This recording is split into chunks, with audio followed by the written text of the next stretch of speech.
Everyone, remain calm. Back for more, huh? Oh, yeah. That's how it always starts. But then later there's running and screaming. Somebody talk to me! What is happening? Welcome to Jurassic World. And now, ladies and gentlemen, you're listening to the Jurassic Park Podcast. How long is it going to take for that to spread around the globe? This was all John Hammond's dream. Hold on to your butts. Seriously? Well, we're back.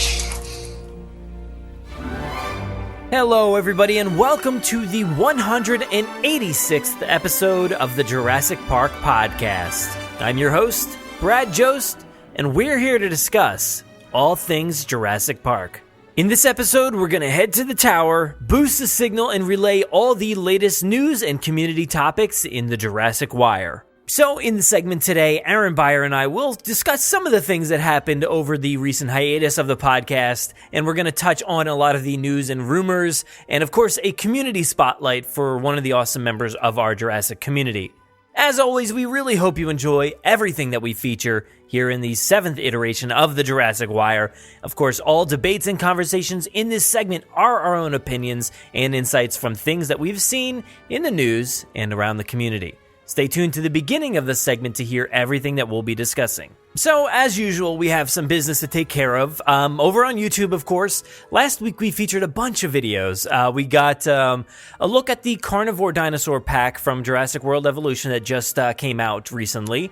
I did a Universal Studios store merch hunt, I guess, down in Orlando's City Walk, so make sure to check that out. There's always some interesting stuff at the Universal theme park stores and City Walk stores, stuff that you can't find anywhere else, stuff that you can find for a lot cheaper in places like Target and Walmart, but in Orlando, it's always quite highly priced, so check that out for a good laugh. We also did a bunch of the Jurassic World Live Tour videos, these quick little interviews that we did with many of the people behind that amazing production. So we did a great video here with the wardrobe department. So you have Donna Oak and Ken Mooney, two great people, a blast to talk with them. We also did Corey McCourt, who is the project manager of the Scenic for Jurassic World Live Tours. So he handles a lot of the props, the dinosaurs, the way things look on the stage and all that. So that was a great one to talk with him. And of course we did Madison Embry. So she plays Dr. Kate Walker. So she is phenomenal. It's so great to speak with her. And I'm excited to see what she brings to a new character in the Jurassic Saga, so that's going to be fun. We also had Tom Fishenden out visiting Paradise Wildlife Park, so he got a look at a lot of their new offerings. There are some Jurassic offerings in there, and they had a big event out there with Jurassic Jeeps and stuff, so make sure to check out that video. And of course, we had our last episode as well posting up there on YouTube. And as far as this week is concerned, I don't really have anything on the schedule per se. As far as videos are concerned, there definitely will be a lot of stuff popping up, but who knows? I have so much stuff in the back catalog here to release and to film and to do all that, so at some point you will be seeing some more videos here on our channel, so keep your eyes peeled. But as usual with the Jurassic Wire episodes, this is a longer one, so why don't we get this episode kicked off with the 7th iteration of the Jurassic Wire.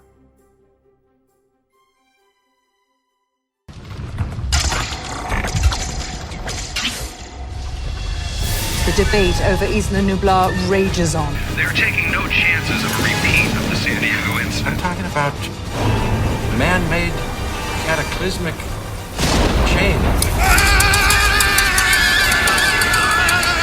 The U.S. Senate has convened a special committee to answer a grave moral question. Roger that. Air 1, clear for takeoff. Begin tracking. Copy that. Go, go! Tracking on. Welcome, everybody, to the Jurassic Wire. I'm Brad Jost, and my co-anchor for this program is Beyer. Now, the Jurassic Wire is the segment here on the Jurassic Park Podcast where we discuss all the latest news on the Jurassic Saga and the latest conversations in the Jurassic community. So today, we're going to be discussing our typical topics, I guess you could say. Mattel, Jurassic in the theme parks. A new one here. We have some leaks for Jurassic World Evolution from 4chan, and we have a community spotlight. But before all that, let's welcome in Aaron Beyer. How's it going, dude? Hey, man, how's it going? I'm super excited to talk about Mattel again. Yeah, I know, right? It's like, hey, let's do it. Let's do it one more time. If they weren't just continuously making product, there'd be no reason to talk about them, but they just keep going and going and going. I don't know where this stuff is on the shelves, but they keep mentioning stuff. It's pretty constant. And I think like Jurassic news in general has been pretty constant, and we took several months off, which grew from 1 month to 2 months to 3 months to, I guess, probably 4 months now. And how was your time off? What did you do? Did you still think about Jurassic? Were you still going 100%? What was going on for you?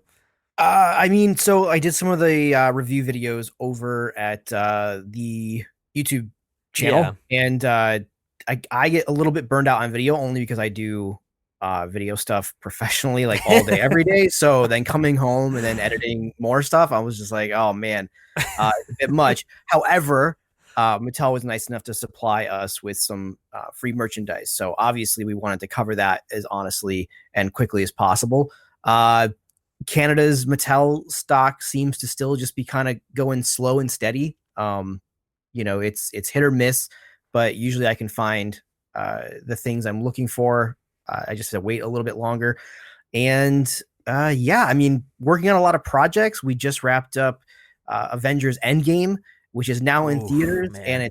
And it's absolutely killing it at the box office. So, and it's absolutely amazing. I'm crying inside just thinking about that movie in general. It was out of control, amazing in every way. I saw it the other night, and I started crying about maybe 10 minutes in, tearing up, and it just didn't stop because it's. You're getting too deep already. It's the end game. So, there's. It's a beautiful payoff in every sense. I was crying emotionally from happiness, sadness, all of the above. It was so good. Yeah. So that's incredible that you got to work on that. So congrats, man. That's great. Yeah, man. Thank you. But yeah, man. And you even said something just before about covering the Mattel stuff. Why don't we dive into that here? Because there's been a lot of talk about covering Mattel stuff and being sent these items and how we're supposed to cover them, how we intend to cover them based off of the fact that we are sent stuff. And I just want to get it, off my chest that we're not easy on Mattel because we're sent stuff. That's not my intention when I'm covering this. I know that's probably not yours as well. We call that out where it's necessary. To me, I don't care all that much about flaws unless they're pretty dramatic. So I will call them out and I will say, this thing kind of stinks, but overall I do still like this thing. I love this aspect. I love that aspect, but this needs a little bit of updating. So I'm not a hater of these things by any means. I'm a huge lover of the Mattel toys. I'm going to speak that way because that's what I enjoy. That's what I like. But I will speak out when it comes to certain things. So it's not like, hey, they sent us this. This is a glowing review because of that. So I just wanted to be clear with that. I don't know how you feel, but that's just me. Yeah, the way I approached it was, unfortunately, I picked my favorite ones to review first. Mm-hmm. So I would get in this line of, all right, I'm going to review these figures. And then all my reviews would almost be like glowing reviews. And then I would start to like kind of burn out right around the time when it was like, I don't really have a ton of like fantastic things to say about this figure. So for instance, I received the green dual attack Triceratops, and I had a discussion with you about covering it. It's like, it's unfair to compare it to the Kenner Triceratops because to me that Triceratops is perfect, right? Mm-hmm. But to say that this one is amazing isn't necessarily true. It's small compared to other dinosaurs. I'm just not a huge fan of the sculpt. It's not like is like action oriented as I would like it, like posing wise, or it just doesn't look like a beast like the original Kenner one did. And so with these toys, it is a fine line of wanting to compare them to what we had like nostalgia wise, but then also realizing that they are their own thing and they do stand on their own. And while some of my lesser favorite toys of the line are just that, they're my lesser favorite. That doesn't mean they're not good. I think this line has been actually pretty excellent. I can maybe pick like 5 figures that I think maybe shouldn't have been produced, and that's just me. Yeah, and here's my thing is like I do buy a lot of these toys as well, so it's not like, hey, Mattel sent me this giant collection or anything. They send a few pieces here and there, but when it comes to like going to the store and checking them out, I have certainly passed on quite a bit. I'm not a person who just collects it all because I can or have to or something like that. I just say, you know what, I don't want that. Sometimes it does take me a lot of weeks to say like, all right, I'm giving in. I kind of want it now. But things like the Pachycephalosaurus, no, never. Let's see, what else is there? Oh man, I can't even think of. See, I don't even focus on them. I haven't picked up any of the Pteranodons because I just don't care. I don't care about them whatsoever. I don't need them on display. I don't really care for the overall design or color choices or whatever. They're fine, but it's just not my thing. There's a few others that I'm struggling to come up with the names at the moment, but the Triceratops. Like go ahead. I'm not really a huge fan of like really the Triceratops mold on this line. I'm not a huge fan of the hinges on the Dilophosaur neck and frill. Let's see. I'm just looking around here. I think the head sculpt and the concavinator leaves a little bit to be desired, and I think like the Herrerasaurus. I don't really know what happened with that one there. And that's not to say that those are bad figures. It's just that they're kind of in the background of my collection. Yeah, that's for sure. I mean, the Herrerasaurus is like, it's just like weird. It's not, I don't really understand. It doesn't like appeal to me all that much. So yeah, I don't know. I don't talk about it. That Triceratops that you were talking about, man, that one has killed me for a long time because there was that original brownish, reddish colored one. I never got that because I just didn't like it. I don't think, like you said, it doesn't stand anywhere near that Triceratops from Kenner.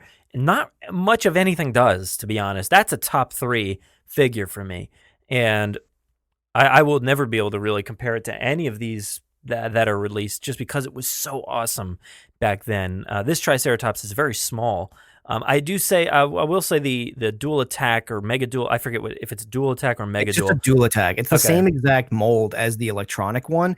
They just took out the innards and replaced it, and they put on an extra button for the 2 motions. And it's green like the old Kenner figure. Yeah, it's but it's mine. I feel like mine was more of like a bluish gray than this is straight up green. And I just don't really care for it all that much. It's fine, but it's not like a toy that I really care about all that much. I did pick it up though. I just like went against my own thoughts and just said like, all right, maybe I'll get this one.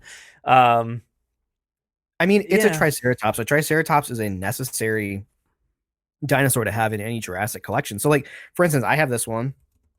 I got both of my nephews one for the future.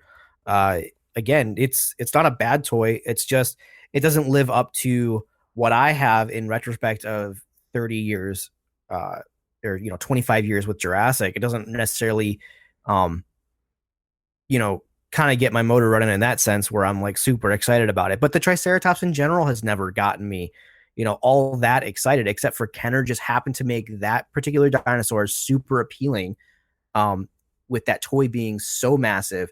The real feel skin, the ramming head action, the motion on this new figure is pretty much the same motion we had with the Kenner one. It even has extra motion. There's just something very special about that Kenner figure that, I didn't really feel compelled to want to like. It was just hard to review this figure without comparing it to that one. And I don't really think that's a fair thing for me to do because my nephews will never know the difference, and there's a lot of kids like they'll never know because this is their first Jurassic stuff. Yeah. The Ceratosaurus is one that I've always just not liked, and the Metriacanthosaurus. I just don't like it, especially that original paint design, which is based off the look from Jurassic Park 3.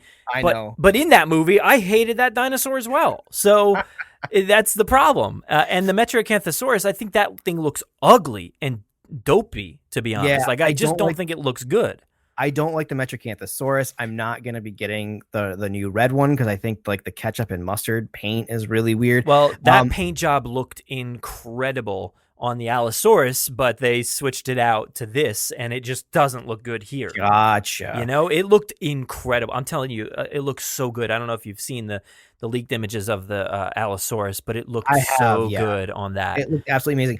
My thing with the Ceratosaurus is that I didn't mind it necessarily in Jurassic Park 3. Like, I get that it was a rehash of the T-Rex model from the Lost World, but it was that red-faced, Ceratosaurus, and then they put it in Jurassic Park Operation Genesis, which I have a huge love for from the early 2000s, and it looked just like that. Then you move into Jurassic World Evolution, and they carried that paint pattern throughout, and then you move into this new toy, they carried that paint pattern. Hasbro had a Ceratosaurus with that exact paint pattern, so like to me, this is the definitive Jurassic Ceratosaurus, and I love this figure probably more off of nostalgia from Operation Genesis. The fact that I have an action figure that looks like exactly like one of those models from the video game, that's more special to me than having a toy based off of a Jurassic Park 3 if that makes any sense. I don't know. Yeah. So what are your thoughts? I'm just kidding. I know you don't necessarily love that figure. Yeah, it's fine. I don't care. But, it's just another figure that I'm like, somebody else likes it. That's cool. It's not for me. And I think that's fair, now. Is it? Yeah, it's really expensive now because you can't get them anywhere at the store, as far as I know. And then the new repaint is coming out, which I don't necessarily love that repaint. Well, that's what I was going to ask you, because a bunch of the figures that are coming out that are out in stores right now that hitting the shelves, Baryonyx, the Ankylosaurus, Metriacanthosaurus, and Ceratosaurus, are all repaints. But in my eyes, they're lesser repaints, than the originals. I don't understand what happens at a toy company on second wave. And that's Mattel, that's Hasbro, that's Kenner. Like, I don't get what happens. The original waves of all of these figures are based off of movies. And, when you're working on movies, you have picking the colors for these dinosaurs. There's a lot that goes into it, right? You're thinking about what are the overall colors in the movie. You're trying to differentiate each animal. You are trying to make it distinctive, kind of like where Transformers had the problem in the first movie where you couldn't tell who was who because there wasn't enough color on each robot to figure it out. And so you have all that, but then you're bogged down by like color theory and which, prime colors and secondary colors and what go together. And it feels like the toys for the first wave of every single one of these companies that does toys, they nail it, right? Because they've got a Hollywood professional like showing them the color palette, and something happens in all the second waves where it's like the rules for color harmony go out the window. Like, none of these colors on, I would say 80% of these repaints, these don't happen in nature. And I get that we don't know what color dinosaurs were, but aren't we supposed to reference nature for what we expect the dinosaurs to be? So like Jurassic Park looked to pachyderms a lot for the original skin tones. Yeah. And then we started getting into like birds and all this stuff, but it doesn't make, some of these repaints don't make any sense to me. And it kills me because on one hand, I want to support Mattel. I want to say, hey, I want more product, but I don't want product that doesn't make any sense, like whatsoever. Yeah. So the one natural, or there's maybe two natural-ish looking ones. The Ankylosaurus is probably the best of the batch there. I cannot wait to get more of those Ankylosaurs. And I just got my first original one. You just your first recently. Original. Yeah. And I want like at least 2 or 3 of these. Yeah, these they're new- not so bad, but I still don't love it. But the Baryonyx is maybe another more natural looking one, but that one is disappointing, I think. There's actually 2 variants of it, so keep your eyes peeled because there's one where the nose, the top of the head part, is more green or a little yellowish. Not really enough of a variant then. Or that we need, because that one is just a little too two-toned. It needs like something else in there, I think, personally, because I saw all these in person at Toy Fair and they all slightly disappointed me. I think the Baryonyx needs a secondary well, it's got 2 colors. It needs like a tertiary color in there. So for instance, the original Kenner Baryonyx is basically the same color. It's this deep green color with like kind of darker stripes, but then it's also got like a red like nose, like a red top bill. And so I think doing something like that would be really cool. And I don't get why they couldn't just ape the original Kenner look. I know they kind of want to differentiate themselves, but you're already making a green Baryonyx. Just go nuts, go all the way. Yeah. I'm excited for that one because I think that I think that's fairly natural looking. It's just when you get into like the red and yellow Metriacanthosaurus, I'm like, what? Why? It's like weird. It's just weird. It's like when Kenner did the it wasn't an Ankylosaurus that came with Ellie, but I forget what it was. It was like that kind of dinosaur, but it was like bright purple and white. I'm like, what? Like, does that exist in nature anywhere? Yeah. Like, is there any animal that has this? Like, I can't. Like, I'm like racking my brain to like figure out where they got it, and this isn't like me harping on Mattel. They've done an absolutely fantastic job. Something happens at these studios, at these toy companies on the second wave of anything, where it's like there's no rule book anymore. It's interesting because like, we got the Protoceratops, we got 2 of those, and neither of them are very natural looking, but I like those. I think they look pretty cool. The Dimetrodon, I think, is not very natural looking, but it looks awesome to me. The Dimetrodon was a little leaving me with something a little lacking. But the one that I am absolutely astounded by, and I want so many of these, and unfortunately I just don't think it's going to happen, is this. I've never even heard of this dinosaur before, this toy, but the Coriolis? Coloris or something? I don't know, something along those lines. That's what I always say, Coloris. It is an absolutely fantastic sculpt. The coloring is a little bit unnatural, but to me, this is like the dinosaur that is to me like equal with like the flamingo, right? It's got a pink bill on it. It's got like some brown or some blue tiger stripes, a white body. But this is something that Jurassic World would put like up in the like visitor center area, like where people are walking around, and they would put them like in a small like enclosure up front, and there would be like dozens of them, right? And just the color alone would be absolutely outstanding and breathtaking. And so I love this figure. Yes. This is something that I didn't ask for. I didn't want. I didn't know I wanted it. And when I saw it, I was like, need as many as possible. And I'm just hoping that more show up on shelves for everyone to get. It's so bird-like, and I think that's why it's really awesome, because it has that raptor-ish look to it, but it's even more bird-like. And that color scheme, while it looks like I kind of think the same way, online it looked a little unnatural, but in person it just looked so beautiful. Like everything about it was incredible. And I said to you, I was like, I needed to order way more. I messed up. I only ordered 1. I got to keep getting more because it's so good. That's definitely a highlight. But along those lines, the Herrerasaurus came out along with that one in a package, the new one. And it's maybe better than the original, but it's still not my favorite. Just because of that design, I think. The shape of the body and everything. Yeah, the color on this new one is great. And again, it's just the body and the tail, and it's a weird figure, man. Yeah. I don't know. I did at one point look up Herrerasaurus online, and there is limited reference for this animal. So, what they came out with does look close to something that you might see on Google image search. Now, what do you think of this Mosaurus? Is that what it's called, Mosaurus? Mosaurus? Yeah, it's this little Apatosaurus-looking guy. It's very small. It's about the size of the Herrerasaurus or a raptor or something. I'm excited about it. To me, as far as like sauropods go, like I really appreciate them giving us. We're getting 3. It looks like this coming year, and in history have never really had any, except for like a small brachiosaur. I want to say with Jurassic Park 3. I'm fine. Like I'm excited to get it. I don't know if I necessarily love the color of it. Yeah, but I get what they're trying to do. They're not as much as we want to hope they are. They're not appealing to 35-year-old men. They're appealing to kids. So I don't know. I'm kind of like appealed to this item because I think it looks better in the images I've seen of people finding it in store, because apparently this is showing up as well. Okay. A lot of these are showing up way earlier than I expected. So keep your eyes peeled because this is on the shelves apparently.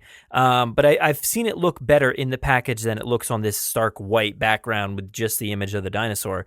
Sure. So that looks pretty cool to me. It's interesting. I'm glad there's a new design out there. That's one I might need to see in person.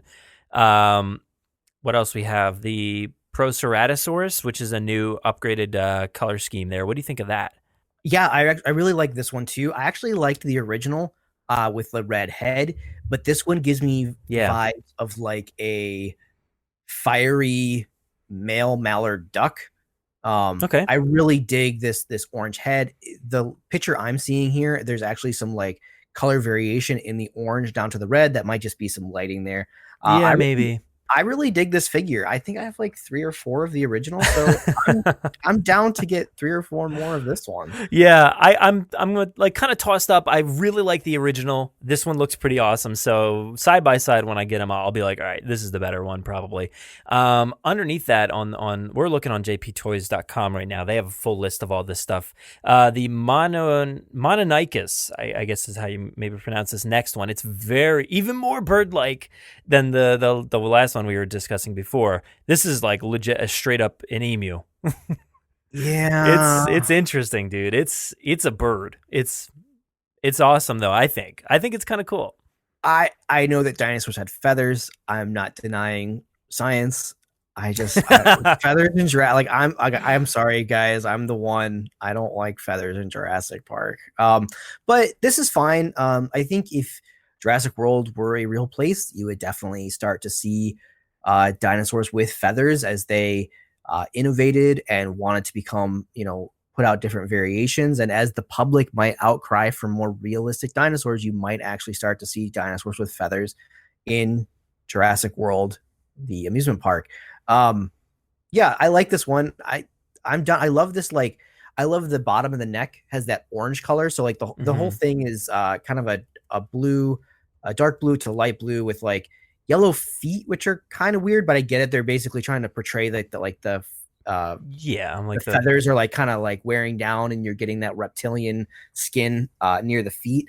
But the bottom of the neck has a very like bright orange neck. And this is actually something that you would see in nature. I've seen birds almost exactly like this on like planet Earth or something like that, where it's like an all black bird, but like it just blows up this giant like bulbous neck thing that's bright orange to like attract a mate. This is a really cool figure and a great paint job. So lastly here on these, at least repaints, there's a few more, I guess, but the repaints of the different raptors to resemble the Raptor Squad. What's your thoughts on these? I don't know. You're talking like, I like Charlie. I think I saw Charlie. It's kind of cool. But we already have quote unquote Delta in the same exact pose.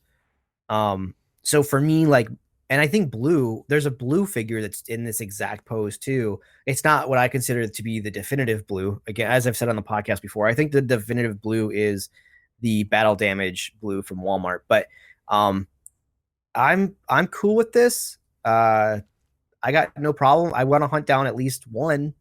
And then there's the crouching raptor that's like kind of the yellow mustardy color with like, but here's the thing, yellow mustard base with like an aqua blue striping. Like it doesn't make any sense to me. Like, I don't, those colors don't go. Like, I think if you took I can't imagine an art class where they'd be like, yes, these colors go well together. I don't know. Yeah. I mean, well, that's they're like paint by numbers versions of the dinosaurs that you see in the movies. This is Echo, I believe, at the bottom here, the crouching raptor that has been out for a while. They just repainted it. I don't know. They're just a little too bland. Are they a little late? Are they a little late to the game, do you think, for doing the Raptor Squad? Like, do you think this should have been wave 1 off the bat? No, I don't think that pertained too much to that time frame around that release. I'm okay with them releasing it now. I just think that there's not enough effort into making them look as good as Blue looks. You know, in pretty much every version of Blue, it looks very good. There are different standout versions, of course, but I think they all look really good and natural. These ones just look like, hey, I threw green on top of blue.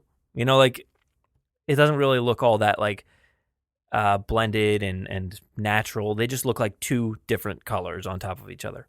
Right. And then, like, you know, back to the Raptors, we've got this one that is essentially the Jurassic Park 3 mold because it's got like the quills on the back. And it's basically the jumping raptor with the Jurassic Park 3 head sculpt. Mm-hmm. But it's like, it's actually fine, except for the fact that they painted blood on it or something. Oh, yeah. Like, I know that I was a weird kid, but I was not the kid that painted blood on my Jurassic Park figures. A lot of kids did. Like, I remember kids all the time painting with red marker and stuff. But yeah, I wasn't that kid because if I want blood on it, I will put blood on it. Mm-hmm. You don't have to do it for me. And again, maybe I was a weird kid, but if I was having these thoughts as a kid, there's got to be some other kids out there, right, that are having the same exact thoughts. I don't know for sure. Yeah. We also have that weird looking Dilophosaurus. What do you think of this purple thing? Huh? It's a little weird. Stop. Like, I don't get it. Like, I don't think I even have one. I might have one that looks close to the original movie. Yeah, I do. Okay, it was in like one of the Target multi-packs, but I hate this hinge. And oh yeah, and I don't like the permanent frill. Like, they could actually do there. It could actually be cheaper because they wouldn't have to pay for screws and whatnot. But it could just be cheaper to do it like how Kenner did the original electronic one, which is just make a frill that you pop on. Yeah. That I do love that pop on frill. That was always one of my favorite things. That's an attachment that I do still have, surprisingly. And I think that's where it comes from, is that kids lose the attachments. Like, I gave my nephew just the other day, dude, I got the net launching Jeeps here in Canada for like $10, which is like $7 American. Okay. So naturally I'm like, heck yeah, let's grab 2 of those. And I showed him how the net launcher works. And I'm not kidding, man. Like, within 15 minutes, those things were gone. Like, I found them and gave them to my sister, but I guarantee once they left my eyes, those nets are gone. You know, kids just lose that stuff so quickly. Yeah. And so to attach it makes sense, but I want a full-size Dilophosaurus anyway. And the more that we perpetuate that Dilophosaurus is this little dinosaur, then it almost feels like it's never going to happen. And that my tweets to Colin Trevorrow and Emily Carmichael explaining to them how big a Dilophosaurus is just going to be in vain. Yeah. Well, at least the cool thing about this specific toy, while it's not big or anything, it does spit. So it will be a water-based toy. So that's pretty cool. Which is kind of replicating the past. It is replicating the past, which is cool, but it's also weird. Like, my sister, being a new mom, is very conscious of these toys that are like absorb water. And that's actually a big no-no these days with little kids. Toys that absorb water, because they end up getting gross and moldy inside. Yep. I can't tell you how often I'm throwing out bath toys because I go to squirt it and it just shoots out black stuff. And I'm like, oh, you're going in the garbage now. Yeah, and I feel bad. It's like, oh, this little nice dinosaur toy. Bye. All right. Exactly. So I don't really get why they would do this, although there's obviously no law against having a toy that absorbs water because they would have all be taken off the shelf by now. But a weird decision, but cool. I mean, that's great that they're, again, I ask them to ape Kenner all the time. Just steal the ideas. And here they've done it. And it's great. Awesome. They've done what I've asked. Yeah. Another one we forgot to mention earlier was that Concavenator, the repaint, which is kind of like the Superman repaint of the crew. You seen that one? It's not good. No, I'm passing on it 100%. Yeah. It doesn't make, again, this tan brown with this purple face doesn't make sense. I think the new Yeah, I don't, and then like the red tip on the fin. I don't know, man. Like this is the thing. Who's asking for this? I don't get it. Like, Well, I don't get it either. And here's the thing: Mattel has already proven that they're very aggressive in reusing sculpts over and over and over again. This is my conundrum, right? I want more. I don't want more of what I consider to be kind of a gross color scheme. But if I pass on this one, I just kind of know that they'll come out with another one in 6 months that maybe I'll like better. Like they're so aggressively reusing sculpts. And honestly, to their benefit, like I've got plenty of dinosaurs here that are the same exact sculpt. But I just feel like passing on one doesn't mean that I'm never going to see it again. It's not like the old days. It doesn't feel like the old days. Yeah. Speaking of the old days, we have the return of the Quetzalcoatlus. That thing looks pretty cool. I think it looks pretty awesome. It's very different than the original, but very cool. It's very different. This looks a little more like what a Quetzalcoatlus is. I kind of wish that they would have made this a colossal figure. I don't know. I don't know how like realistic that is, or even I don't know, even like maybe the size of like the Spinosaurus or one of the medium-sized T-Rexes. I think this could have been like a really standout piece. It's great as it is. I kind of dig this fiery. It still has the fiery beak like the original does. Unfortunately, I still like the original better. And I think that's just because I think that red and black go well together. This one almost looks like a tropical kind of bird that they've got here. It is one of the bigger Pteranodon quote, unquote body types. So it doesn't look like it's a small figure. It's a dual attack. It's got a long neck. I'm very excited. I just would have been, I think, even more excited if this was a much bigger figure, not based on old toy parts. Yeah. And before we move on here, the last one, the Amargasaurus, what do you think of that one? I'm very excited for it. Again, I'm super excited for the Brachiosaur, and so the Amargasaurus is something I'm super stoked to have. I'm cool with this color. You have like that sandy brown that goes into a darker color with a tertiary like bright color to kind of draw attention to it. Really cool. I like it.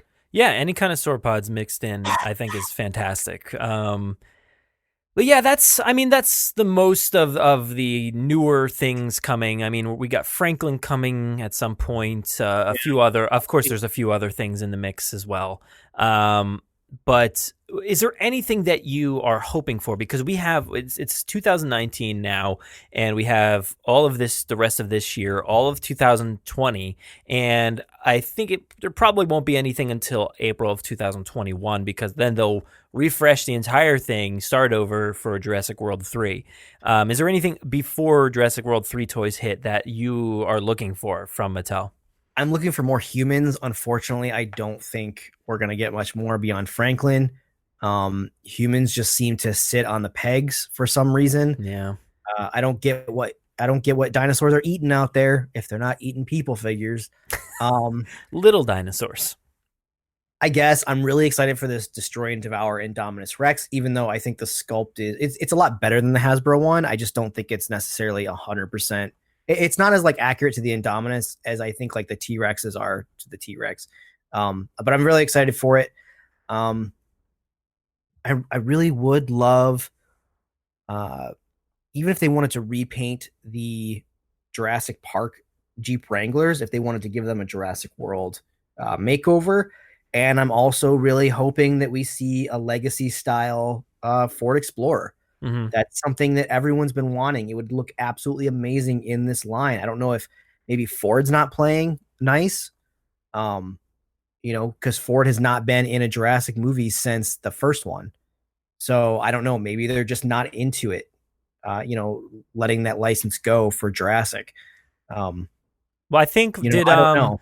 As far as front and center, did Jurassic Park 3, didn't Grant have a Ford pickup truck? I don't know, man. Maybe. I think it might have been, but that's besides the point. we need that pickup truck from Jurassic Park 3 made, Mattel. Come on. No, Mattel, don't waste your don't waste your resources. Do me a favor. Don't waste your resources. Don't do it. No, it's fine. But yeah, I think you're hitting it on the nose there. We need that Explorer. I would love that repaint of the Jeep to Jurassic World colors, because we've seen that Jeep now included in Jurassic World Live Tour, and I have heard that they're maybe working on some sort of toys for the live tour. So fantastic! I mean, we saw when you went to Jurassic World the exhibition, there was a ton of items in there.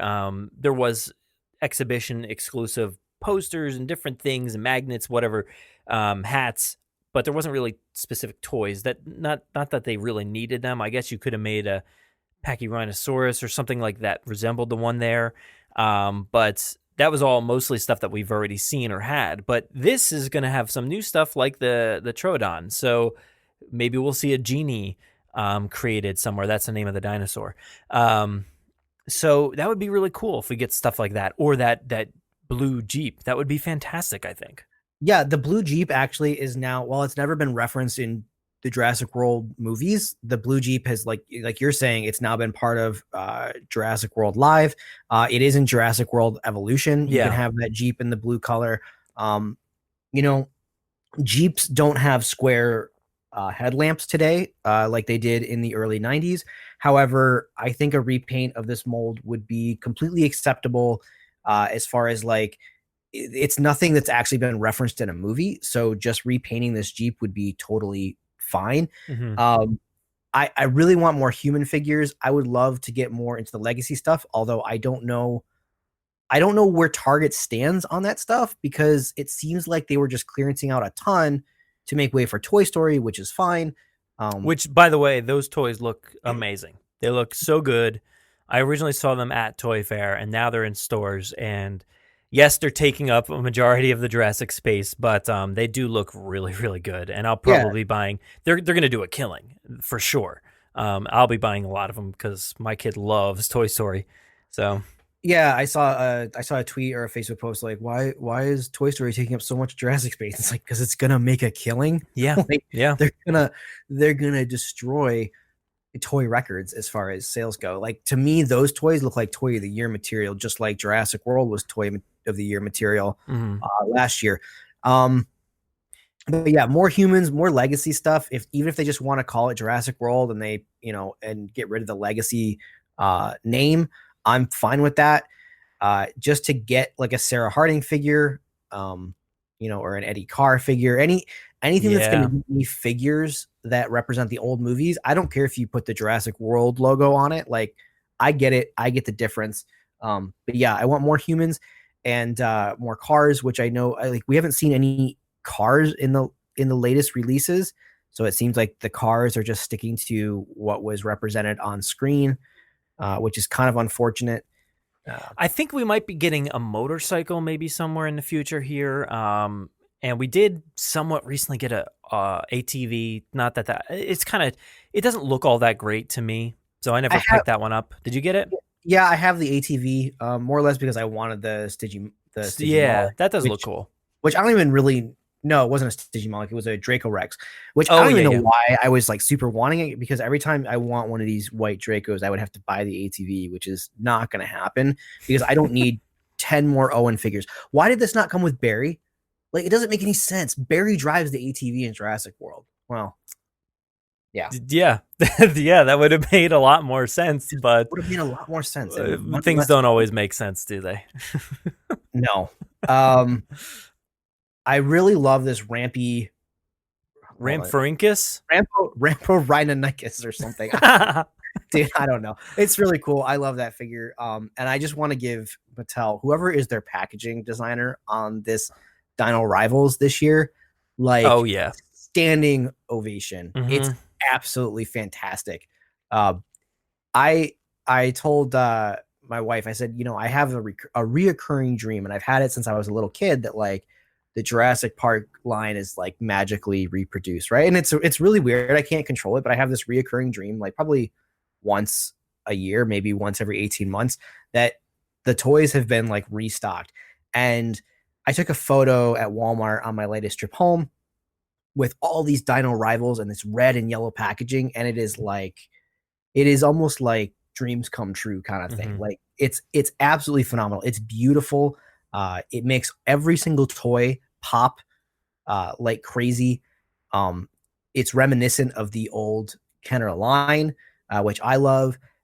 It's absolutely stunning. They should be commended for sure on this marketing, especially the packaging for this line. It's absolutely fantastic. Yeah, it's so funny how the old stuff looks like really outdated now, next to these Dino Rivals things. Yeah, absolutely. And it's so funny, like you said, it makes everything pop. The items that we had already just discussed that I said I don't like, they look good in the package. Like somehow they look good, and that's all that matters.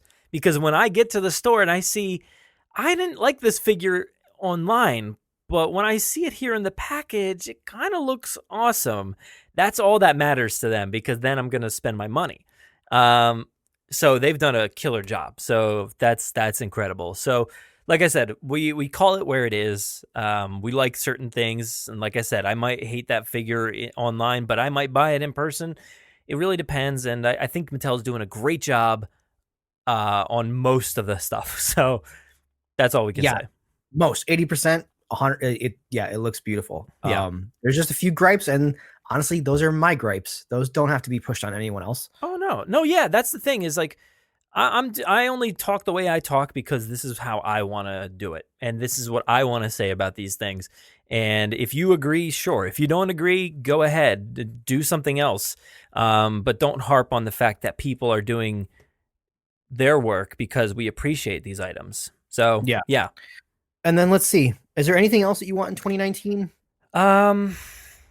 I don't know. I think you hit it on the head with the figures. I want them more humans. I joke about it all the time, but if Mattel is listening to this and you appreciate our commentary, please make the Donald Gennaro bathroom set. I really want that breakaway. You could have falling walls, like on falling hinges. walls. Yep. Breakaway bathroom with a toilet and Donald Gennaro in his shorts and his suit shorts. I want that. Give him a little briefcase in the bathroom. I don't care. Like, what kid would that not would be want amazing. A toilet set.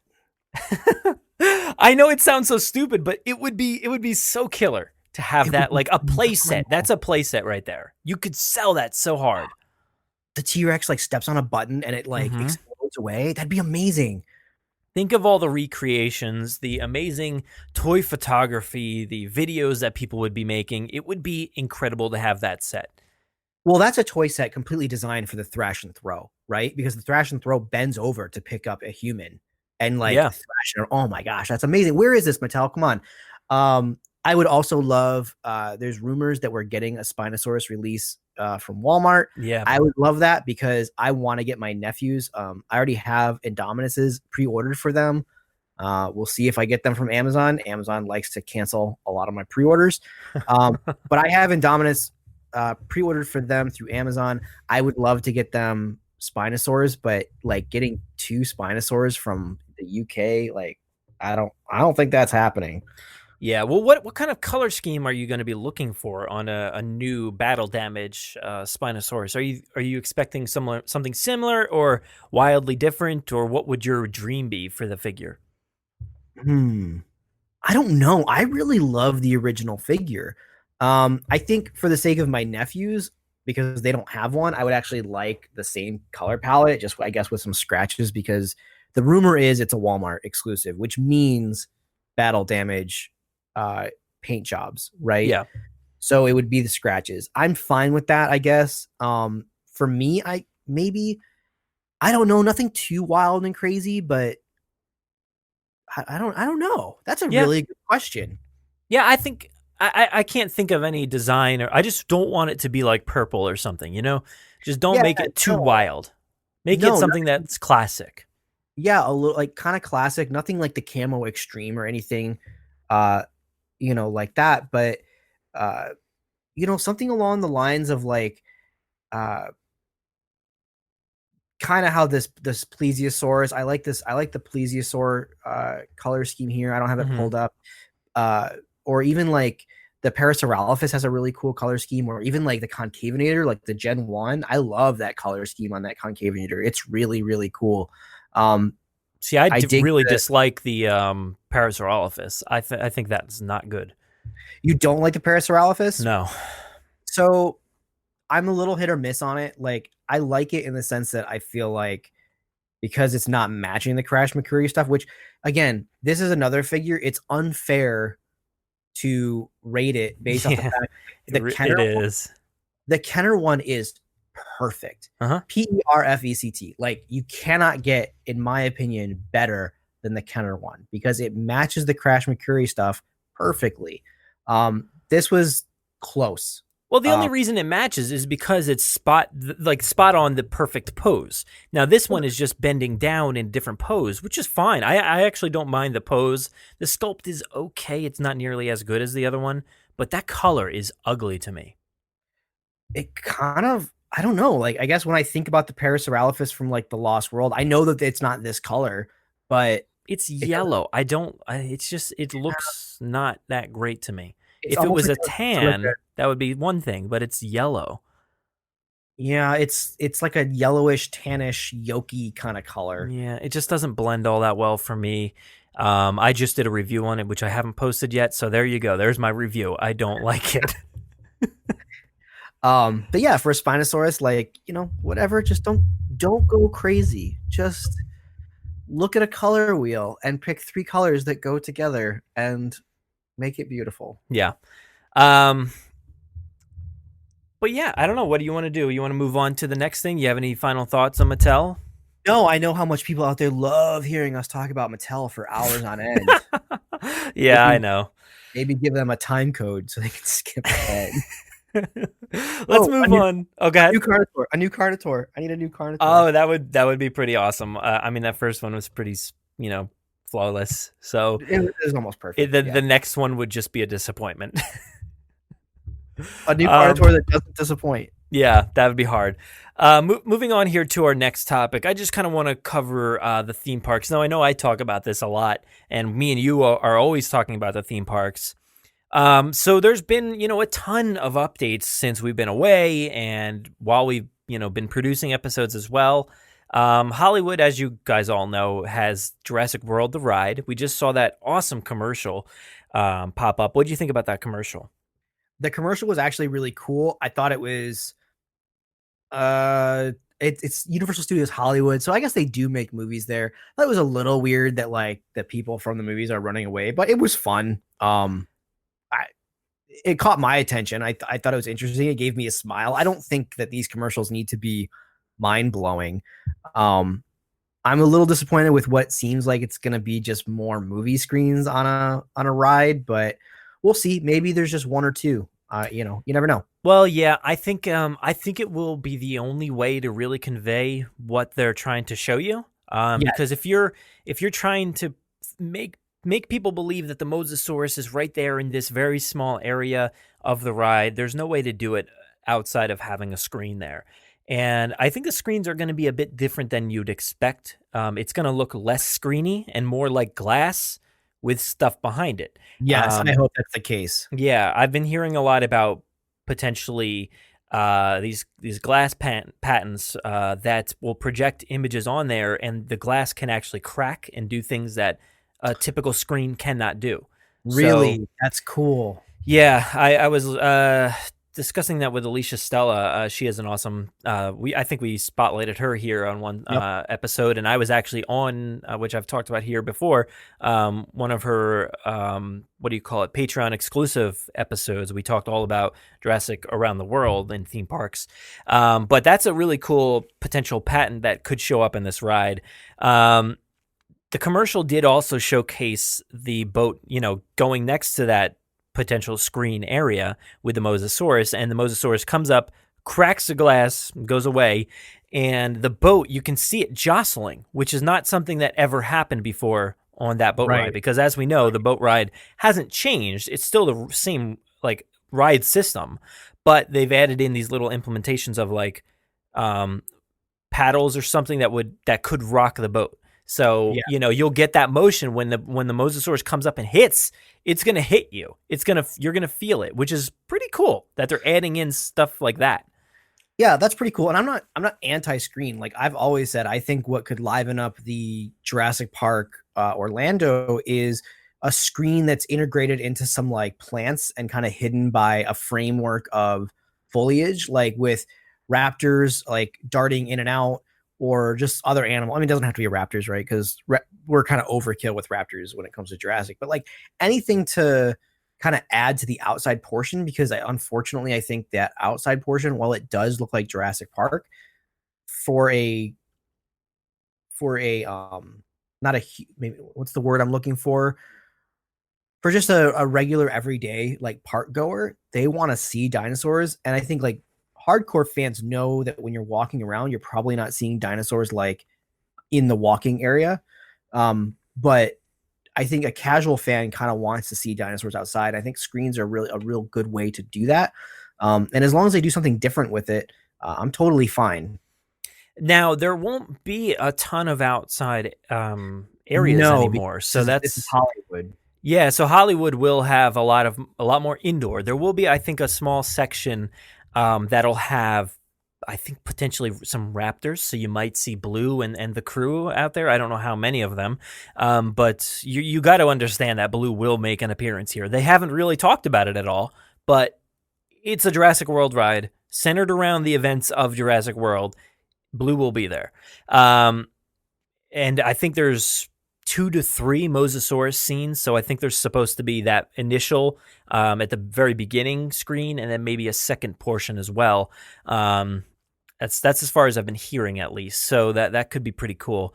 There was an interesting thing that I forget where it came from or where I heard it, but they were talking about a transition at the very beginning of the ride. So I don't know if you saw this image that was a picture, somebody took a picture of the ride, and when you go up that lift hill at the very beginning and then it makes a turn to the left, there's a big mural in there with a dinosaur fossils on the wall, and it says "When dinosaurs ruled the earth" in nice Jurassic text on the bottom. And I was hearing that the bones will transition from bones to an actual dinosaur somehow. Now, whether that happens from projection mapping or some sort of trick of the eye, because like in Pirates of the Caribbean out in California, there's a nice moment where you're going past this guy that's sitting on this like swing thing, and he's a skeleton. But then when you go by him, magic happens, and he's all of a sudden a human, and it's crazy. It's awesome. So check that out if you haven't seen that online. Yeah, I'll have to check that out. It seems really neat. This could happen as far as that's concerned, some sort of trick of the eye or just a projection map on the wall. But that's cool. I'm excited for these new things that are supposedly there's supposed to be a lot of unheard of, things, new technology implemented into this ride. So it's very exciting, I think. Sounds like they're going all out. Sounds like they're not just reskinning, which is exciting. I'm all up for some innovation, especially in Jurassic. And my biggest concern is that they need to do things that they can keep on top of, because I think Jurassic ride, over the years, there's things in those rides that they just disconnected. And for instance, like the falling Jeep, at one point, like from what I heard, like it just stopped falling at one point. They were like, well, no, we're done. Yeah. It just kind of like, I think it's still teetered, just maybe. Like teeters there. Yeah. But yeah. And it's so weird, because Orlando doesn't even have that. They just have a different thing that moves altogether. But that one still always works. But the Explorer never fell after that, and that was a really, really cool piece of the puzzle there. But I think that's the part of making a lot of this indoors is you don't have to have all these worries about outdoor sections that will deteriorate. The dinosaurs won't look as good. The stuff won't work as well. So I guess you don't have to really worry about all that as much. I guess not. I think what I always loved about Jurassic Park, the ride, was the sense that it was a ride that was based off of a ride from the book, and a ride that was briefly talked about in the background of Jurassic Park, the Jungle River cruise, like during the dinner sequence. Yeah. It was something that to me existed in that world, and it was the only place you could experience it because it wasn't in a movie. It was not in a book, except for the raft that they get into in Jurassic Park in the aviary sequence. The idea of dinosaurs outside, that's what Jurassic is to me. So, we'll see. I mean, yeah, I'm not going to complain about something that I don't know. Yeah, and I think we've talked about it plenty, is like it's tough because you're putting the ride in a specific time frame and saying that, hey, this ride takes place essentially at the outbreak of the Indominus Rex, because at the end of the ride you get the T-Rex and the Indominus battling it out right before you fall down. Back, down that 84-foot, I think, drop it is. Right. So it's interesting because I had to explain this to somebody online. I was like, well, this is weird because this never actually happened. None of this actually happened in the movie as far as them fighting right there. And they're like, well, they do fight in the movie. And I'm like, yes, but they didn't fight at the top of a lift hill near a ramp that takes it all the way down, blah, blah, blah. All that stuff. Like that never happened in the movie unless the cameras disappeared for a while and they went off and fought somewhere else. That never happened. So you got to like give and take when it comes to this ride, because we know there was never a raft ride in Jurassic World like that. There was the Cretaceous cruise or whatever it was called, where it was just a canoe basically, or something, kayak, I think. But there was never this raft ride in Jurassic World. So, and specifically one that goes up to go to the underground Mosasaurus viewing area, right? That makes no sense. The underground. Well, there was an underneath the tank viewing area, but it wasn't. You weren't on a boat. You were. But yet you were in a platform that went down with the seating. But what I'm saying is, like, you start in a boat, you go up a hill, and then you're in the underground Mosasaurus viewing area. That's true, but like, how does that work? I don't know, but like, even how does that work? Even in Jurassic Park, the ride never really made sense either, right? Because you're on the Jungle River cruise, and then a Parasaurolophus knocks you off your course, and all of a sudden you go into some.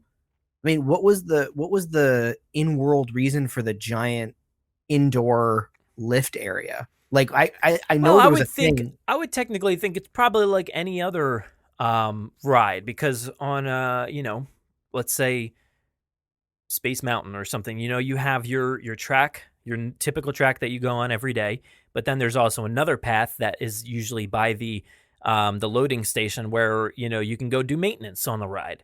And it's a facility that looks oddly like the lift hill in Jurassic Park, the ride. So that's kind of what I would assume. You just go off course towards this other thing. But yeah, I don't know why there would be a lift hill inside of a very tall building that goes down and drops at the end. That doesn't make any sense. Yeah, I mean, the second half of Jurassic Park, the ride, doesn't really make a lot of sense. It's just a reason to get you on a tour of carnivores that eventually leads to the Tyrannosaurus Rex, which as time has gone on, I don't think that final T-Rex sequence is very thrilling. So I'm excited to see what they can do. I don't think it's too bad. I've ridden it a billion times now, and so like usually like the steam isn't good enough anymore to hide. Fair, yeah. It's just the floating Rex. Yeah, it's just sitting there.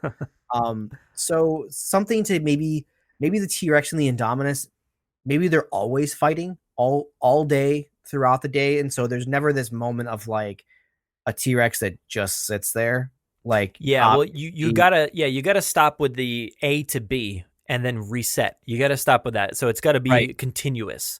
Right. You can't have that reset like the Ultrasaurus did, where it started in A and then it went to B and then it went back or whatever, and then just you saw it like die. Like that was it. Yeah. And then it resets and then it goes back, and it looked really bad.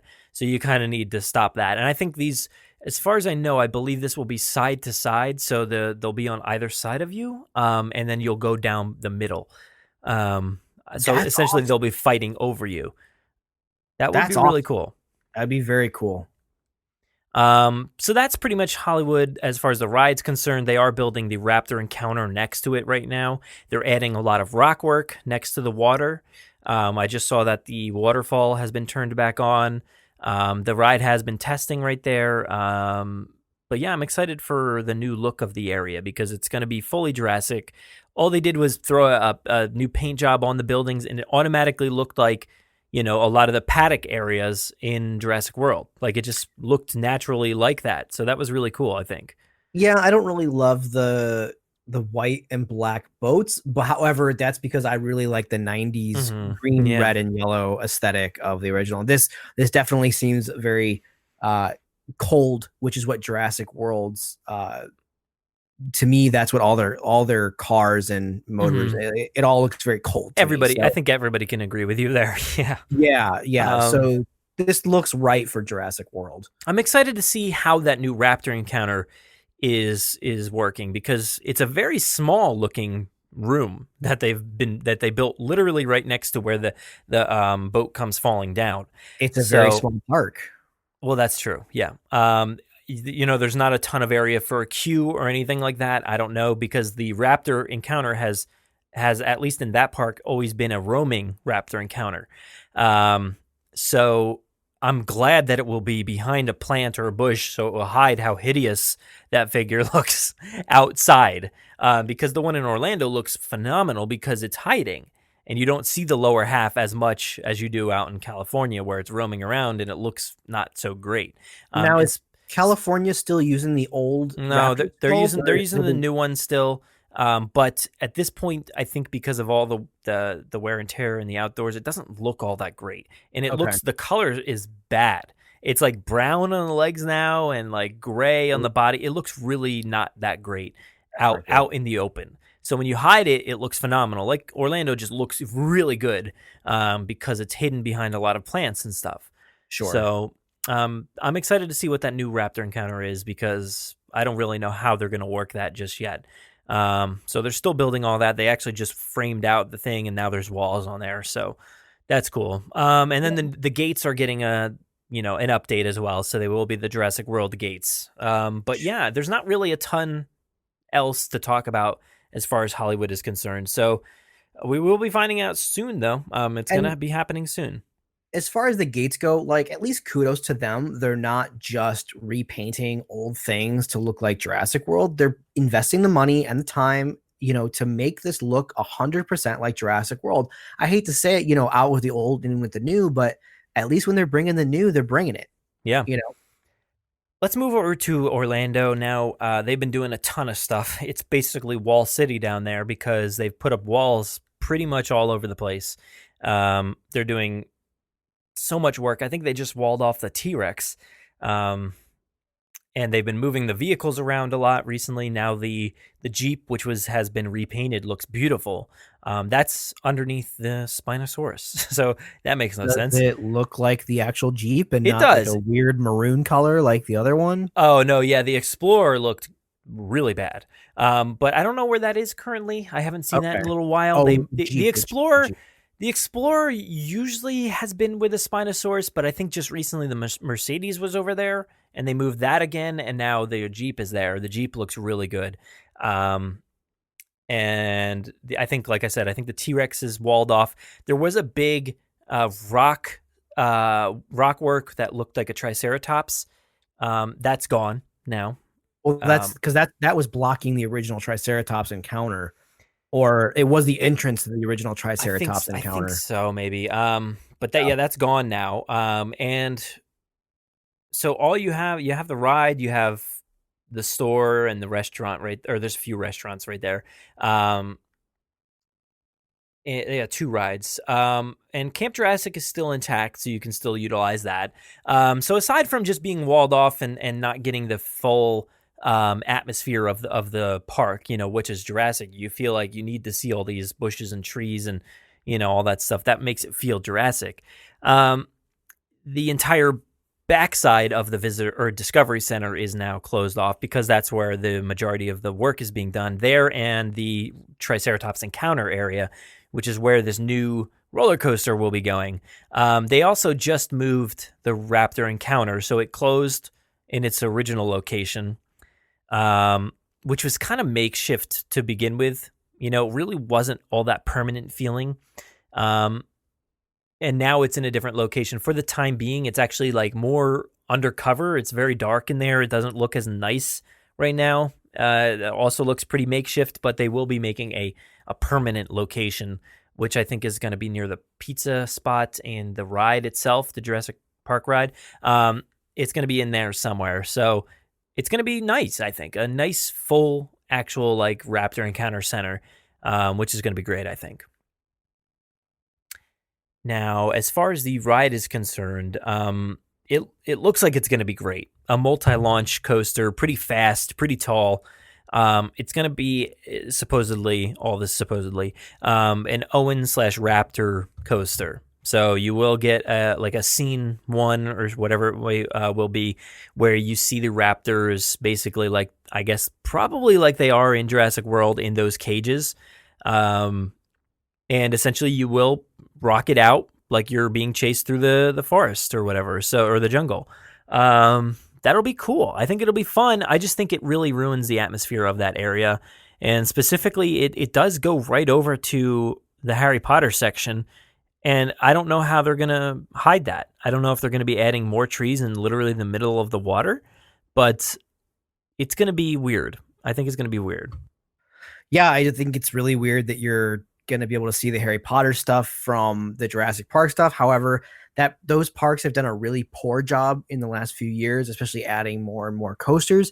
They've done a really poor job of blocking really anything that takes you out of the element, such as parking lots, studio space next door. My school was there, and when the new coaster was put in over at Universal Studios, the one that played music, like you could see my school from there. Rip Ride Rocket. Yeah, Dueling Dragons, you could see like stuff. They've done a really poor job of keeping the aesthetic while you're on the ride. It's just something that they can't do that, unfortunately, Disney down the street does masterfully. Now, I think that will be changing with Hagrid's Magical Motorbike Adventure or Creature. There's also more in that title that I'm forgetting. It's too long. But I think they've done, as far as I can tell, we haven't seen the ride in motion yet, outside of, leaks and stuff like that from around the park. But it looks like they're adding so many trees, and there will be good vistas as far as the castle is concerned. But that's all to be foreseen still. But that's supposed to be a top-notch coaster. This Jurassic coaster should be a little less than that as far as everything's concerned. But sure, it because still seems like an exciting coaster. Who gets final say in everything. Yeah, there's no one like that with Jurassic. No, yeah, you're right. I mean, if it's not passing the test there, it won't get made. Now this is just like, hey, let's just throw a cool Raptor coaster in there. It will be utilizing, locations that haven't been used in a long time, but it will be, like I said, I feel like it's going to be ruining certain aspects of the land. But, who's to say just yet? Should be a little more than lightly themed. But again, coasters are not necessarily what I think of when Jurassic comes to mind. I don't know how this will all fit in, an Owen Raptor coaster in a Jurassic Park area for the time being. As long as the Hollywood version does well, you can pretty much expect that to come to Orlando. But the time frames are a little messed up right now. It's not going to happen anytime soon, I don't think. But eventually you'd have to assume this all becomes Jurassic World. You would have to assume, and especially moving beyond Jurassic World 3, I don't think that it's going to end at Jurassic World 3. Now, that's not any kind of insider information or anything. I just got a gut feeling that as long as everything goes okay with like the rumored Crichton Estate stuff and, a Jurassic World, maybe not even a Jurassic World 4, but like a Jurassic World, like maybe another trilogy or maybe some offshoots or maybe, whatever. Who knows, but I don't think Jurassic World is ending after Jurassic World 3. I think Trevorrow may step aside and let someone else come along and ruin everything. But, that remains to be seen. Yeah. Who knows? I'm excited to see what happens. But yeah, there's definitely a lot to come as far as theme parks are concerned. So it's all very exciting. But I'm excited and nervous to see what happens. Yeah. Why don't we move over here? Let's get into a community spotlight first before we move into our final thing. And I just wanted to showcase, I know I mentioned it in our comeback episode at the beginning of the month, but another podcast did pop up by our buddy Jurassic Vic. So you can find him on Instagram at Jurassic_Vic. And it's called the Jurassic Collective Podcast. And I think it's pretty great because, first off, his production has been phenomenal. He's done a great job as far as all that's concerned. And I think he's doing a great job at covering something that really hasn't been covered, and I think with all the other podcasts and YouTubers and all this other stuff that's out there for Jurassic, there hasn't really been a major focus on the vehicles outside of, these great Instagram accounts and all this stuff. So he is, hugely into all things vehicles and recreating these Jurassic Park vehicles. So he's super knowledgeable on all that stuff. And I think that's what you need when you want to focus on something so specific. Right. We've never really covered that here. We've talked about the vehicles, of course, like how cool they are, how cool they look, and all the details and stuff like that. But as far as getting in depth, talking with the people who make these vehicles, who own the vehicles, who do all this great work with the vehicles, the Jurassic Park motor pool, that's something that nobody else has really offered out there. So I think it's pretty perfect that he's covering that, and I love content that is focused on something in particular that nobody else is really working on. Yeah, I've always said that Jurassic is about three things. It's about dinosaurs, humans, and cars. And Yeah. the juxtaposition of dinosaurs with those other two things is kind of what draws me into Jurassic. And by cars, I kind of can extend that out to like rides and, just human mechanical things, right?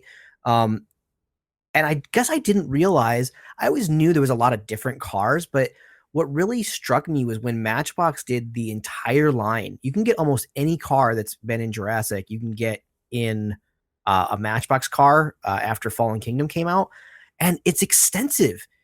It's almost never ending, and there's different variations on some of these. And so, yeah, I think it's cool that there's someone out there who loves this very specific aspect of it and covers it.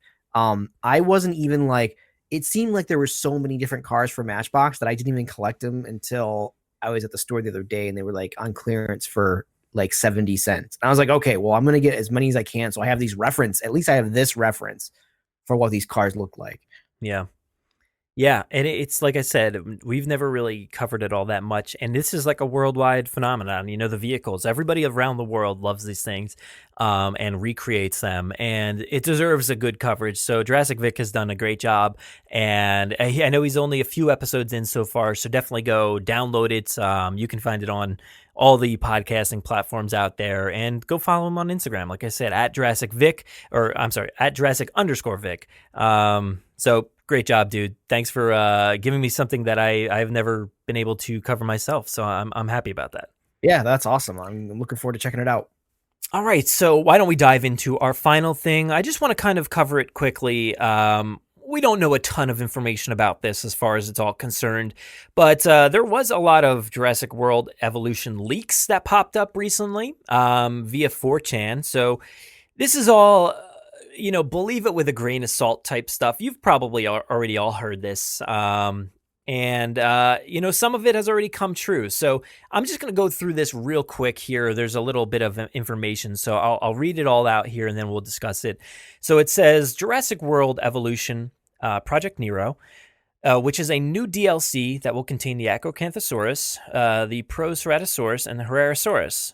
July will be a Claire Deering DLC that will introduce a safari truck ride, paleobotany / growing plants for food in the feeder.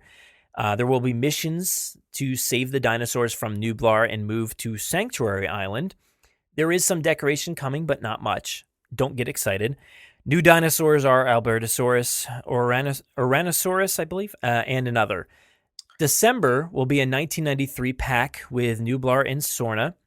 Classic Jeep track ride to get around. Missions will be to get Jurassic Park back online. The next thing here is Jurassic World Evolution 2, Project Galileo. Now, this is a new IP that was mentioned recently, just a sequel to Jurassic World Evolution, releasing 2021. And it says, we can't fix Jurassic World Evolution, so we're going to make a new one.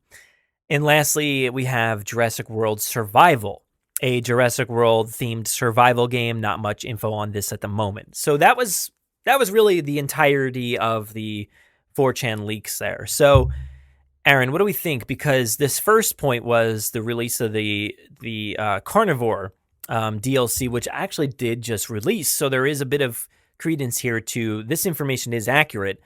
It depends on what follows that as being accurate or not. Do you buy any of this information? I mean, maybe.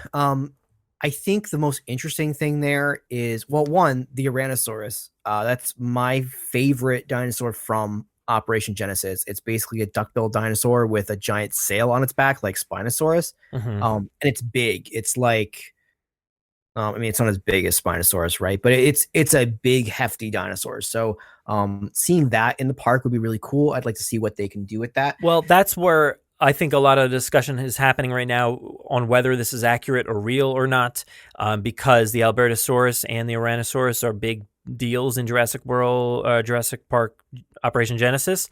Right. So it's like, it's kind of obvious. It's like, hey, these are big dinosaurs in that game, so why don't I just copy and paste these into this fake new, or whatever it may be. So that's maybe a negative aspect of to why this might be fake. Sure, but it might also give credence as to why it could be real, because it's like that's a guaranteed win. But really, I think because I think even like if there's a Claire Deering DLC with, let's see, Safari Truck Ride, that's all you're really doing is you're changing up the models on a rigged gyrosphere ride. Exactly. I would imagine. Yeah. The big thing for me here is the Jurassic World Evolution 2 rumor. Project Galileo.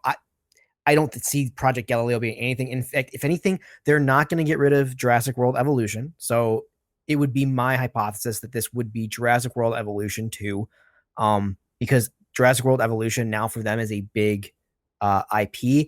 If they name it, let's say Jurassic World Galileo or Jurassic World, anything other than Evolution, you're going to have brand confusion as far as like what this is. And I think by saying, if it were Jurassic World Evolution 2, you know what you're getting. You're getting Jurassic World Evolution, the next step.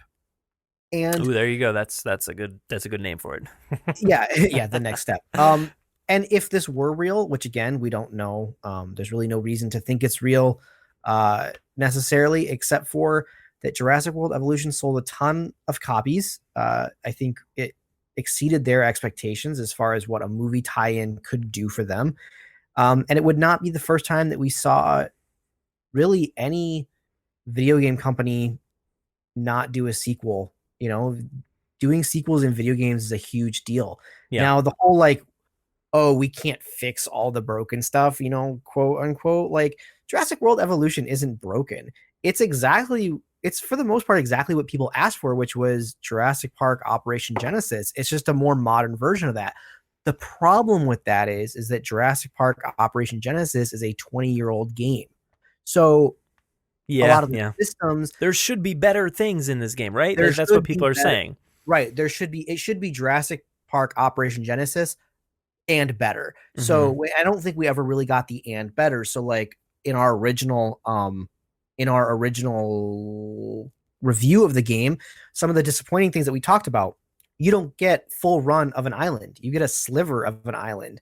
Pair that up with, I was playing Assassin's Creed Odyssey the other day, and I'm running around free world and around many islands. No load screens. Like I'm just wherever I want to go amongst this giant map. And I'm not saying it needs to be that big, obviously, but with innovations like Speed Tree and Unity or Unreal, I don't know what engine they're necessarily using, but they're not taking advantage of what videos can do or what video games can do in 2019. And that's not to say they didn't do a fantastic job with what they delivered. I'm sure that Evolution was probably created very quickly, but I think there's things that I would love to do. Like I want to walk around third person in my Jurassic World. I don't get why I can't do that. Now that to me, that's a little gripe when I just received the ultimate win, which was me asking for a photo mode that doesn't rely on the Jeep Wrangler or your park curators. So I'm really excited to get that. I'm excited that they keep giving us new dinosaurs. I think it's weird that people think that this game is broken. It's not broken. It's just, it could be better. And everyone is so passionate about it that I don't see why wouldn't you give the fans what they want?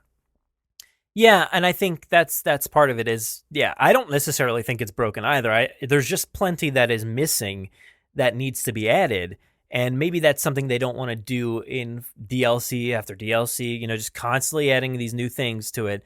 So why don't we just start from scratch and make something with everything that people want, that we've at least heard? Because when you release a game, there's going to be a ton of feedback as to what is missing and what people want. So you take that information and you make something new in time for Jurassic World 3 that features things from the new movies or whatever it may be, Yeah, and it's unfair to say that things are even missing. Like it can't be missing if it was never intended to be given in the first place, right? Mm-hmm. So yeah, I think with the positive feedback they've gotten from the community at this stage, it's actually wise of them to say, you know what, we've gotten all this positive feedback.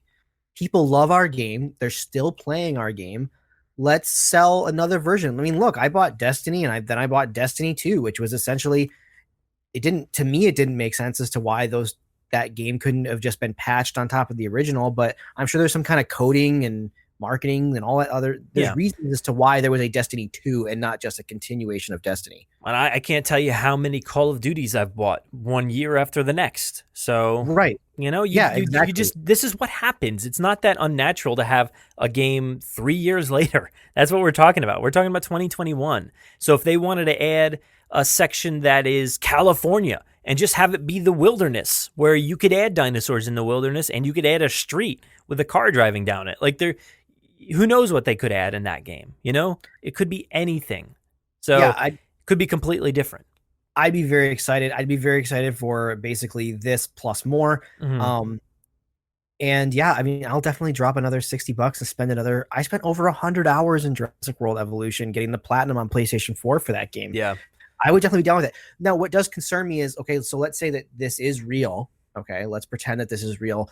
What does that mean for a movie tie-in then for Jurassic World 3? Is this the movie tie-in just like it was for Fallen Kingdom and Lego Jurassic was for Jurassic World?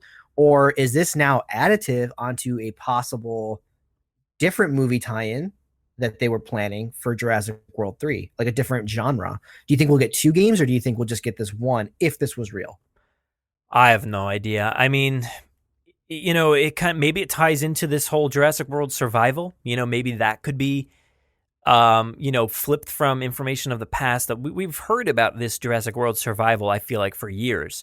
So maybe they make the survival game now, base it off of whatever happens in Jurassic World 3. That could be awesome. Like I just said, it could be surviving, campers surviving in the wilderness when this whole breakout happens. That could be something cool.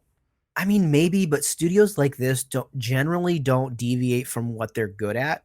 Studios usually get good at something, and then they keep doing it over and over and over again, with recent exceptions like Guerrilla Games, usually doing first-person shooters, and now moving into Horizon, a third-person open-world RPG. That's almost unheard of, and even more unheard of, a switch that goes positively. So for me to sit here and say, oh, why can't Jurassic World Evolution be the grand open world that I get with Assassin's Creed Odyssey? It's not fair of me to want that from Frontier Studios. Like, that's just not what they do. No. I mean, if it was a survival game based off of that, like, it would be awesome, like a full open world survival game. But it just, you're right. It doesn't seem like something that they would do. Now, I'm not familiar with all of their IPs, but who knows? That could be interesting. But as far as a new park builder is concerned, I would be for sure open to a new park builder, one that specifically has more decorations, more rides, like other kinds of rides, roller coasters. I know I said before, Jurassic and roller coasters don't really mix for me, but add them into this game. Give me other attractions. Give me planters, benches, garbage. Let me put workers around, let me have the guy that cuts the grass or empties the garbage. I loved those aspects of Roller Coaster Tycoon. So I feel like that game back in 1996 or whenever I played that had 10 times more the amount of things that you could do. So, and that's sad because this game had the potential, and I do find it awesome and fun to play, but it is missing those elements for me. Well, the one thing that I really it's a positive outlook on this is that I listen to a lot of video gaming content, and what a lot of developers say is that the first game only has like a low percentage of the things they wanted to put in, right? Because they're so focused on building this brand new thing that they can't always put in everything that they wanted. It's usually the second game where they deliver the video game that they originally wanted to deliver. And it's always so much better because they've got the base code built, right? They're not starting from scratch. They're starting from, it's like Spider-Man 2. We didn't have to sit through the whole origin for an hour. We just got to start with Spider-Man delivering pizzas. That was fantastic. So like, yeah, let's go, man. Like, let's do it. Jurassic World Evolution 2. I hope it's real. And I'm super excited. I hope that Jurassic World has paid off enough for them to want to do that. Yeah, and it's all this stuff. Like I said, we've heard of Jurassic World Survival before. You could basically make up, there will be a Jurassic Park, skin. There'll be a new, classic Explorer ride. They're gonna have different decorations in this model and blah blah blah. Yeah, Claire's gonna be in it. Yeah, of course. There's gonna be a safari truck ride. Yeah, like you could make up all this stuff on the spot. So it is plausible that this is all fake, but it is plausible that this could happen because it is obvious things. So I am excited to find more information. We'll think in a future episode. Yeah, sure. If anything, fun is. Why don't we this episode of the Jurassic Wire? I'm glad to get back into it with you, man. This is exciting. Yeah, I'm excited. I was kind of bummed that the Jurassic Wire wasn't the first one back, but that's all right. Sorry, man. We're back. We're back into it, and you could expect this every month as usual. So where can everybody find you online? Everyone can find me at Aaron D. Beyer over on Twitter, and you can look up my films and workings over on IMDb. I will be updating that soon because, like I said, I just added Endgame to my resume, so I'm very excited to add that to IMDb. And that's where everyone can find me. Awesome. Yeah, I got my Endgame 3D ticket. I saw it. It was beautiful. So thank you so much. Everybody go check it out. Buy your tickets and make Aaron a happy dude. Come on. Yeah, don't be like the guy on Facebook who told me that he hated 3D. I was like, why? Like, I get it, man, but you don't need to tell me these things. Like, oh yeah, that's the internet for you. Yeah, exactly. Well, thanks again, dude, and we'll see you again next month. Yeah, man, have a good one.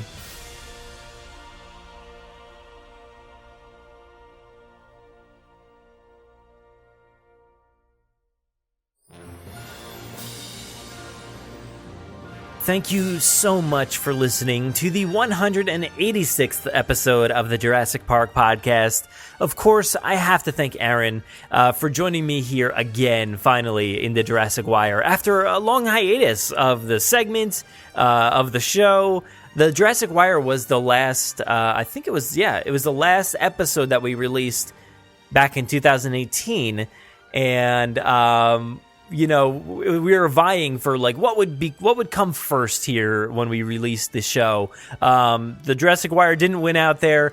We were trying to work out the schedules and everything. Decided to go right back to the Jurassic Wire as the last episode of the month. And as always, the Jurassic Mailbag will be the first episode of every month. So stay tuned to that next week. That's going to be a fun one, of course. It was so great to finally talk with Aaron again and get back to the old routine, chatting about all the latest stuff. Of course, there's tons of rumors and things to discuss, and we're always, creating crazy hypotheses and things that are happening and, just coming up with our own theories. And I just love that conversation with Aaron. So thanks, dude. And I think I'm really excited to see what the rest of 2019 brings, even in the coming weeks and months. I'm sure there's going to be a lot of cool news to discuss. So, of course, stay tuned for that. But make sure to follow Aaron on Twitter at Aaron D. Beyer. You can find his bio on our website as well, on our team member page. So go check it out.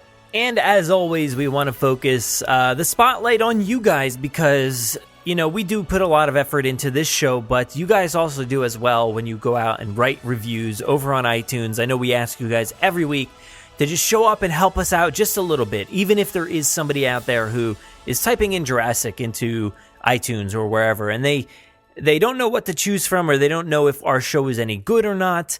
It is always great and helpful for people to see that there's a 5-star review here and somebody says it's awesome and blah, blah, blah, all this great stuff. that is so appreciated by us because it just helps us grow and it helps more awesome fans hear the podcast. So we really appreciate that. So, of course, we are reading all of your reviews. We're going to get through each and every one of these reviews over time. So why don't we start here with the first one? This is from Mrs. M1221. And it says that, well, the subject is LOL. And the message, the body of this message is, it's super, LOL. So there you go. There you have it right there. Mrs. M1221 says it's super.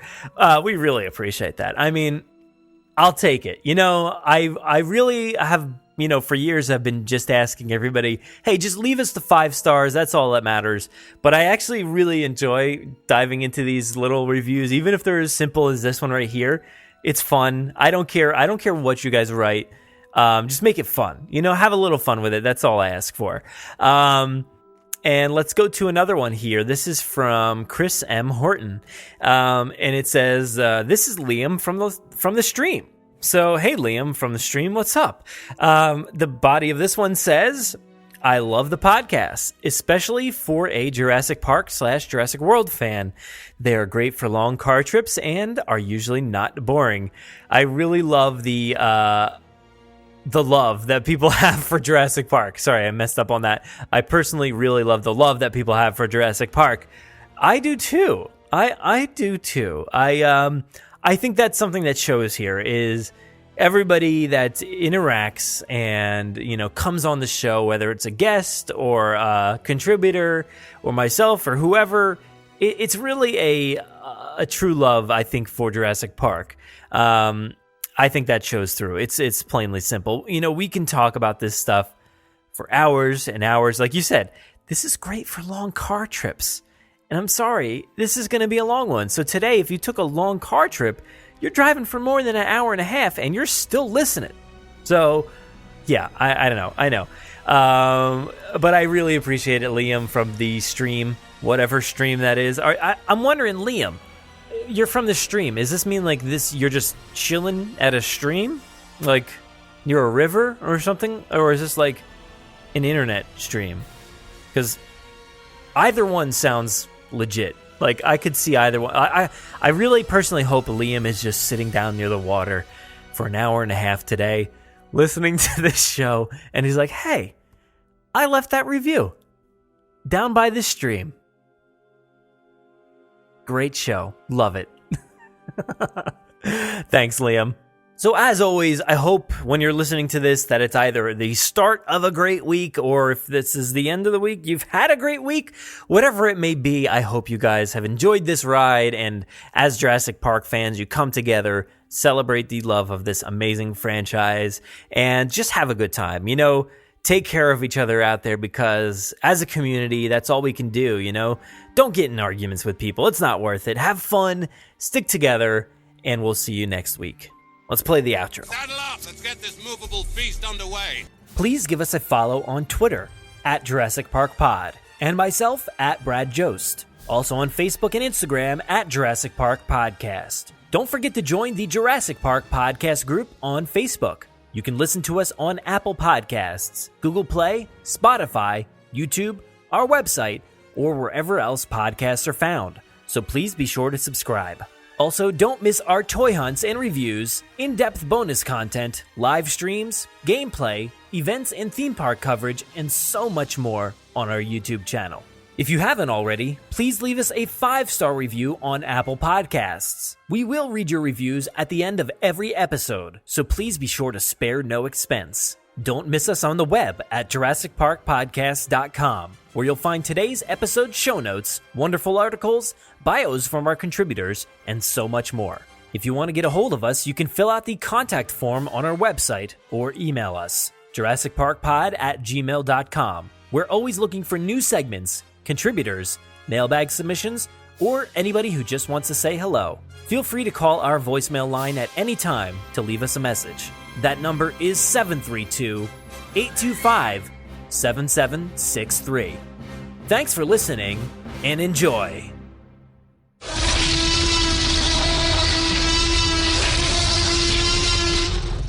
5 minutes. Drop what you're doing and leave now.